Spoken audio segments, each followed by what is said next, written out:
Hello বন্ধুরা, welcome to my channel. স্বাদে বাহারের পক্ষ থেকে আমি আজকে একটা নিরামিষ রান্না আপনাদের করে দেখাবো। বড়া আর ডালের হচ্ছে রেসিপি, যাকে বলে সোয়া বড়ি রেসিপি।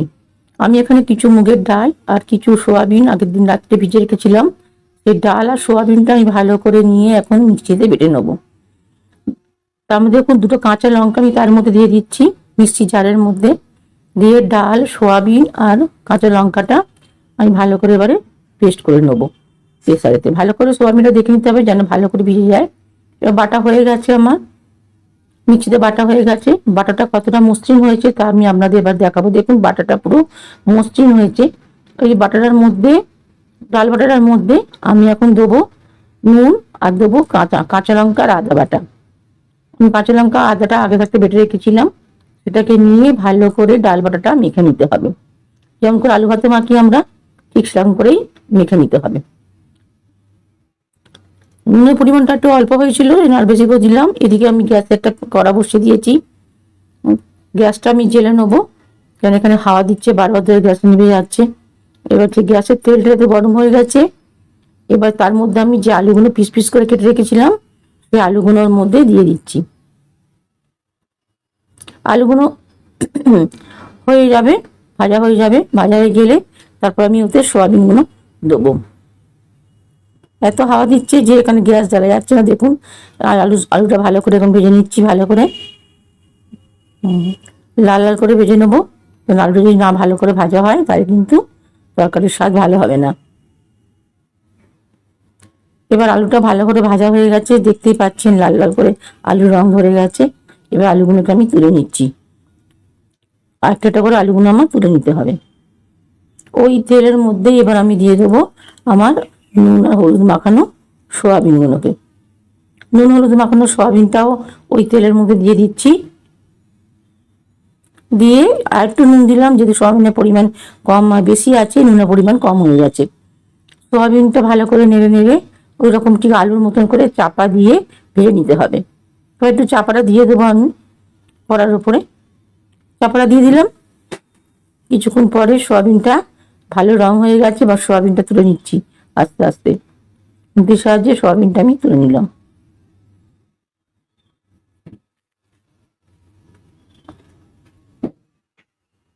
এইবার তেলেতে আর একটু তেল দিতে হবে কড়ায়, যেহেতু তেলের পরিমাণ কমে গেছে। বড়াগুলো আমায় ভাজতে হবে। আর সবসময় আপনারা তেলের ভিতরে নুন দেবেন, তাহলে তেলটা ছিটকে লাগবে না। এটা একটা টিপস আপনাদের বলে দিলাম। এবার দেখুন আমি বড়াগুলোকে দিয়ে দিচ্ছি কড়ার মধ্যে। বড়াগুলোর সাইজ একটু বড় বড় করে নেবেন, মানে বড়াগুলো ছোট হলে দেখতেও বাজে লাগবে, খেতেও বাজে লাগবে। এবার বড়াগুলোকে ভালো করে উল্টে নিচ্ছি, দুপাশ লাল লাল করে ভেজে নিতে হবে। বড়া যদি কাঁচা থাকে তার তরকারির মধ্যে দিয়ে হেঁটে গিয়ে বড়ার একটা কাঁচা গন্ধ তরকারির মধ্যে চলে আসবে। এই জন্য দুপাশ সব ভালো লাল লাল করে বড়াগুলোকে আমি সবকটা বড়া ভেজে নিলাম।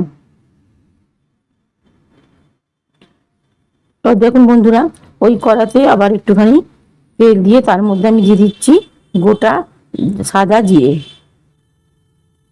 গোটা সাদা জিরে দিয়ে দিলাম।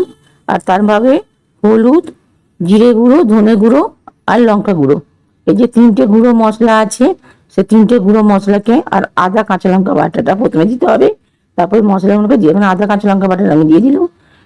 দিয়ে একটুখানি ভাজা মশলাগুলোকেও আমি দিয়ে দিলাম। দিয়ে ভালো করে তেলের মধ্যে নাড়তে হবে। কারণ আপনারা সবাই জানেন যে কাঁচা আদার গন্ধ তরকারির স্বাদকে নষ্ট করে দেয়। এবার এটাকে ভাজতে ভাজতে আমাকে একটু জল দিতে হবে, কারণ জল না দিলে তরকারিটা ভালো করে মানে মশলাটা ভালো করে ভাজা হবে না। তার আগে আমি টমেটোটা দিয়ে দিলাম, কাঁচা টমেটোটা। কাঁচা টমেটোটার ভেতরে যেহেতু নুন দেওয়া আছে, তো কাঁচা টমেটোটা খুব সহজেই দেখুন আমি গলে যাবে। একটু জল দিয়ে দিয়েছি। জল দিয়ে সত্যি এবারে বেশ ভালো মাখা মাখা মতন গ্রেভিটা হয়ে যাচ্ছে। একটু নুন দিলাম আবার, অত অল্প চিনি দিয়ে মশলাটা ভালো করে আমি ঘেটে নেবো, ভালো করে কষিয়ে নেবো। এবার আমি আলুগুলোকে মধ্যে দিয়ে দিলাম।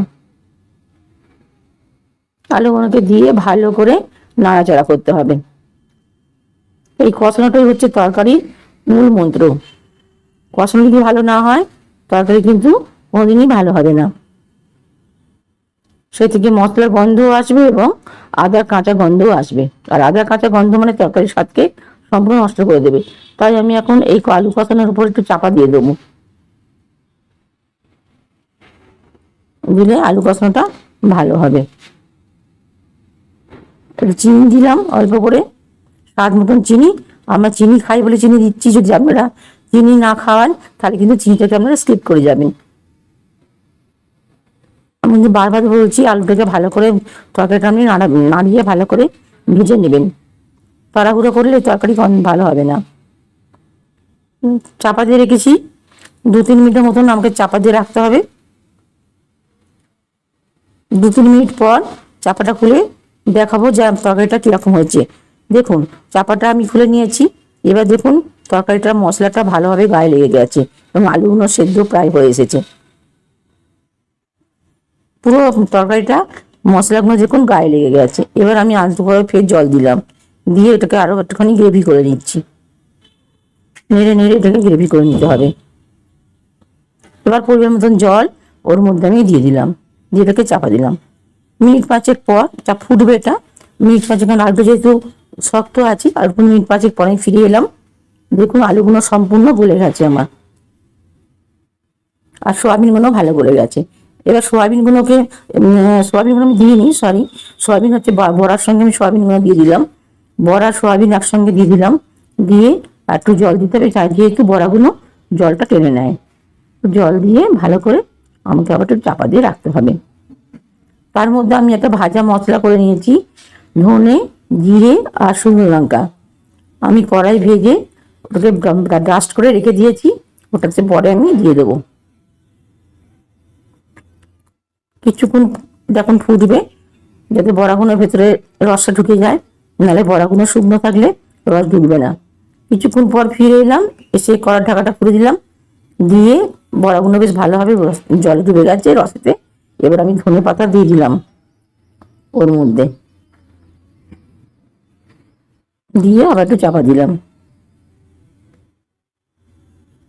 কারণ ধনে পাতার একটা ফ্লেভার থাকতে হয় তো তরকারিতে, ধনে পাতাটা শুধু দিয়ে যদি আমি নামিয়ে নিই তাহলে কিন্তু ফ্লেভারটা আসবে না।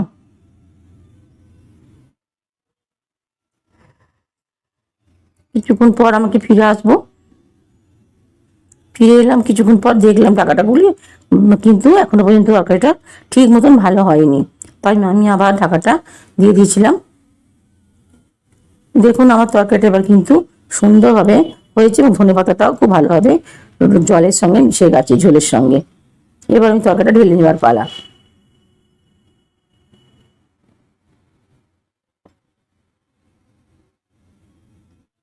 তরকারিটা ঢেলে নিয়েছি।